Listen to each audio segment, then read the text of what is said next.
And now, it's time for another Dice Tower review with Ryan Metlzer.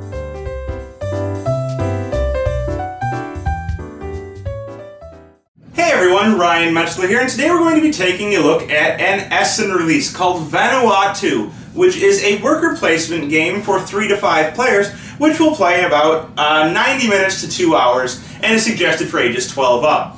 It's about kind of living on an island where there's not a whole lot going on in terms of ways to earn money, so you kind of fish or treasure dive or show tourists around in order to earn money, which will, kind of be victory points in the game, or you'll earn victory points and money, but earning money is a way to get victory points. The game has kind of a unique mechanic in which you're trying to get the most workers on a spot in order to take an action, and then you'll be able to take that action before everybody else there, who will then later be able to take the actions. So, now that I've given you that overview, let's take a look at what you get inside of here, how the game plays, and then what my thoughts are on it. So here you can see everything that comes in the box for Vanuatu except for 2 sets of player pieces. But what you're looking at here is a relatively minimalistic board that's going to be filled in with hexagons, which represent either sea or island tiles, which will look like this. But it starts with 3 sea tiles and an island tile on the board. And islands are going to have goods on them. You'll have purple, orange, and white goods, and they'll be pre-stocked, indicated on the board. And basically this is going to be a worker placement game. The mechanics are going to seem very similar, because you're going to be taking workers, or little discs, everybody's going to have 5 discs that look like this, and placing them onto these actions at the top of the board. Each turn is going to be broken down into phases, and the phases are pretty straightforward. The first phase is basically restocking. You're going to have goods that you're trying to supply to ships here that will be filled up, and these ships will depart and refill with new ships. You're going to get a tourist tile every turn, which tells you how many tourists are available. So this one says 2, making 2 tourists available. You're going to advance the turn marker. You are also going to replenish any islands that are completely devoid of goods, and you are going to reset the fish market to 3 each time, which will give you how much fish are worth each turn, which will deplete as you sell fish. So basically, you first start with the restocking. After that, everybody's going to get to select a role, and you'll see up here that there are several role tiles. All of them are going to be available the first turn, and after that there's going to be less and less available, depending on which player you are. One player will be the first player, and they'll have this little wooden pawn, and they'll get to choose one of these roles, which is simply going to make an action better for them on their turn. So for example, the fisher makes it so that every time you get fish, not only do you get your fish tile, which will be able to be sold for money, but you're also going to get victory points for the fish that you get. Or you have the artist, who's going to get extra points for painting or drawing things on an island. Or you're going to have the navigator, who sails cheaper. And so forth and so on. You're going to have all kinds of different actions which make rolls better for you on your turn, and each player is going to take one on their turn. On subsequent turns, they will take one and then return their previous roll, meaning that you can never have the same roll twice in a row. After you've chosen roles, players are going to go ahead and put pieces out onto the board. And the first player is first going to take 2 workers, and they're going to put them on any of the actions on the board. The actions are sail, build a stall, which are going to be areas where you can sell fish on different islands and will be important for scoring victory points. Fish, which will let you get these pink discs. Actually, you don't get the discs, but when you're on a spot with fish, you can fish, you remove a disc, and you get a tile with the number of discs that were on the spot. So for example, if I fished on that spot with 2 discs, I would get 2 fish. You also have exploring, which is going to get you treasure, which are these brown discs. It works much like fishing, except for that when you explore, you remove one of the brown discs, and then you get a treasure tile equal to the number of discs that were previously on the island. You also have selling fish. So when you're next to an island and you have fish, as long as that island has one of your stalls on it, so let's say green was here and green had a 2 fish tile, they could sell fish to their stall, getting the number of fish times the current market value in money, which is tracked on the bank track over here. So if they were to sell that fish, they would get 6, the market would go down, and green would go from 3 money to 9 money. Anytime that you get 10 money, you are going to immediately lose all of your money, going back to 0, or if you go over, if you have 12, you go to 2, and you're going to earn 5 victory points. So if green had gone over 10, they'd get 5 victory points. You may also take goods from the island. So if you're next to an island, you can take these goods. Let's say, for example, I wanted to take this purple good. I would have to pay 3 money, and I would deliver it to the first ship that needs a purple good. For example, this one here. Doing so would earn me 5 victory points. So let's say blue took that action. They would get 5 victory points for delivering that purple cube. If it was the last good on a spot, satisfying the final demand. So let's say that there was a purple and a white and they decided to deliver a white, they would get 2 bonus points for finishing that ship. The designer is going to let you fill in little circles that are on the island. It's going to be hard to see, but on this island there's one little circle with a turtle shape in the center of it. You may fill in that circle with a disc, earning you 3 points, or if you have the artist card, as I said earlier, 5 points. So yellow could earn 5 points by doing that action.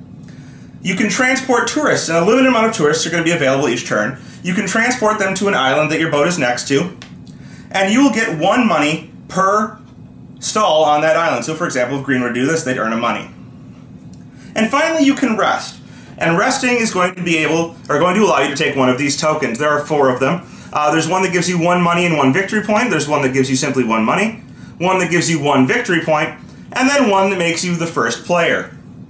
Now, the interesting part of the game is not taking the actions, but how the actions are taken.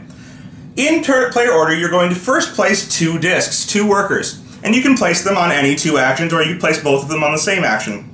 So let's say green decided to take navigate and fish. Now they can't take fish until after they've taken navigate, because technically they couldn't fish where they're at. So they would first have to place on navigate, then on fish, accomplishing them in the order which they're going to do them. Next, yellow would place 2 discs, and let's say that yellow also wants to navigate, but they want to navigate a lot, so they're going to put 2 of their workers there. And then blue wants to fish, and maybe they're going to, well, first they'd have to move, and let's say they want to explore for treasure. Green will then place 2 more discs, so it's going to be 2 discs all the way around, then 2 more discs. And let's say green decides they want to explore as well, and they're going to paint on the island. And yellow places some discs. They're going to go and they're going to sell, or they're going to fish, and they're going to sell some fish. And then blue is going to go and they're going to rest, and they really want to explore. And then everybody's going to place their final disc on their turn. So let's say green decides, you know what, I want to take goods off the island, and yellow says, I'm going to transport a tourist, and blue says, okay, well, I'm going to go ahead and build a stall. After everybody's placed, you're going to resolve actions, and the first player is going to resolve first. And they have to resolve somewhere where they have the simple majority of pieces, which in this case is actually going to be the design, which means they're going to be able to paint or draw a figure in the sand, the blocks one, and they also have the simple majority on fish because they're first in turn order, beating yellow. So they could take any of these actions, and let's say they took draw first, and they would put one of these discs on the island where that disc is and score the points. Then it would move to yellow, and yellow has to take an action where they have simple majority, so they can take either of these 2, but they can't take fish because green has the majority. So they could take transport, and they can move a pawn to the island. And then blue has to take something where they have a majority. So they could take construct, and they lose 3 money if they had it, and they would build one of their stalls on the island, like that. Now, you get back, and now eventually you're going to end up with a situation, or you'll likely end up with a situation, where nobody has the majority on a spot, or you get to your turn and you don't have the majority. Let's say it is now yellow's turn, all of these discs are gone, and yellow needs to take an action, but they can't, because they don't have the majority here, because green has the majority, and they don't have the majority here, because green has the majority. If this is the case, they simply have to remove one of their discs and not get an action for the turn. So you're going to go through taking an action where you have the majority on each of your turns until you get all the discs off of the board, at which point you're going to move to the rest phase, and anybody who has one of these rest tokens is going to take the benefit. After that, you'll start a new turn, advancing the turn tokens, replenishing any of these, and putting out new islands. Islands have to be placed so that they, Cs have to be placed so that they touch at least 2 other tiles, so in this case this would work, because there's 2 there. And then islands may never touch another island, so you could place this here so that it's touching 2 other tiles, but not touching another island. And you would stock up the new island with the appropriate resources and continue the game with a new round of taking rolls. After 8 turns, whoever has the most victory points is going to be the winner.